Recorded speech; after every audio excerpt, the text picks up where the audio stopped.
शुरुआत कंदासीं अहम ख़बर सां। कराची हैदराबाद डिवीज़न में मकानी चूंडूं शेड्यूल मूजिब सुभाणे थींदियूं। इलेक्शन कमीशन सिंध हुकूमत जे चूंडूं मुलतवी करण वारी हिक ॿी दरख़्वास्त रद्द करे छॾी आहे। सुभाणे ॿिए मरहले जूं मकानी चूंडूं मुलतवी न थींदियूं। सूबाई हुकूमत पुरअमन चूंडुनि लाइ फुल प्रूफ इंतज़ाम कराए।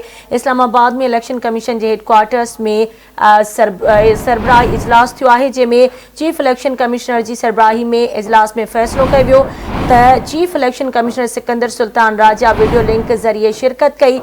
सूबाई इलेक्शन कमिश्नर एजाज़ अनवर चौहान जो चवणु आहे त इलेक्शन सामान पहुचाइण जो सिलसिलो बि जारी आहे, जेको शाम ताईं मुकमल थी वेंदो।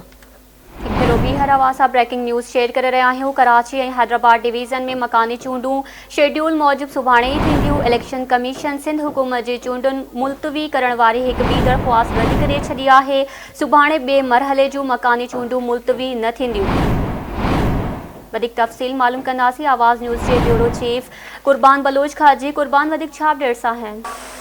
जी बिल्कुल, election commission of Pakistan Sindh जे ॿिनि डिवीज़न में मकानी चूंडुनि जे हवाले सां सिंध हुकूमत तोड़े शहबाज शरीफ जी हुकूमत खे इम्तिहान बि विझी छॾियो आहे। Election commission of Pakistan Sindh हुकूमत जी जेका मकानी चूंडूं कराची ऐं हैदराबाद डिवीज़न में मुलतवी थियण वारी दरख़्वास्त हुई, उहा रद्द करे छॾी आहे। ही सिंध हुकूमत पारां चौथो भेरो कोशिशि कई वई हुई त सिंध में जेका बाक़ी रहियल डिवीज़न उन जूं चूंडूं मुलतवी थियनि।